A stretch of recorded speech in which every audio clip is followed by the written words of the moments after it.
The January window is approaching, and Sunderland are now being linked with a deal that looks increasingly competitive and increasingly expensive.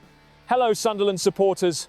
According to reports, Sunderland are one of the two English clubs leading the race to sign Andre Luiz, the 3-year-old winger currently playing for Rio Ave.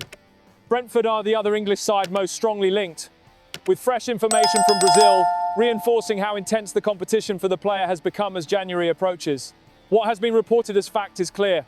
Goal journalist Raisa Simplicio states that both Sunderland and Brentford remain closely attentive to Andre Luiz, while interest in the player continues to grow across Europe. Rio Ave are expecting a fee of around €15 million, and there is no immediate pressure on them to sell. The winger is under contract until June 2029, which strengthens the club's position in negotiations. It has also been reported that Andre Luiz has 5 goals and 5 assists from 15 league matches this season. Those numbers are a key reason why his profile has risen so quickly, particularly among English recruitment departments looking for wide attackers with end product. For context, this matters because Sunderland are operating from a position of renewed credibility right now. At this stage of the season, the club's Premier League return has exceeded most external expectations, and recruitment decisions are no longer just about survival but about sustaining momentum. Identifying attacking options who can add quality without disrupting balance is a delicate task. However, Sunderland are not alone in this situation. According to Goal, FC Porto, Benfica and Sporting CP are all closely monitoring the winger. That introduces the possibility of a domestic move within Portugal if Rio Ave's valuation is met. Those clubs offer a familiar environment for the player and significant competitive pull. There is also an important ownership layer to consider.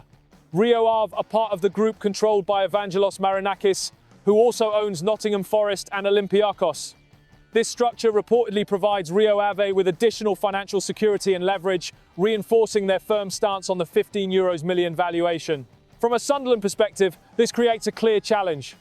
The player appears to fit the physical and technical profile valued in English football, but the combination of strong domestic Portuguese interest and a well-protected selling club raises the bar significantly.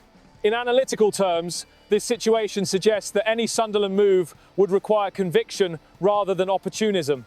The price point is defined, the competition is credible, and there is no indication that Rio Ave are willing to compromise easily. For supporters, this raises questions about how aggressive the club are prepared to be in January when faced with multiple rivals and a fixed valuation. My view, based strictly on what has been reported, is that this represents a useful test of Sunderland's current recruitment position. Being mentioned alongside established Premier League operators and major Portuguese clubs reflects progress. Whether that translates into decisive action is another matter, especially when value, timing and competition intersect.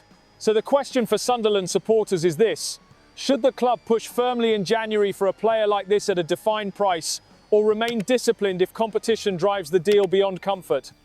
For continued, fact-based updates on Sunderland as the window approaches, make sure to follow along for future coverage and analysis.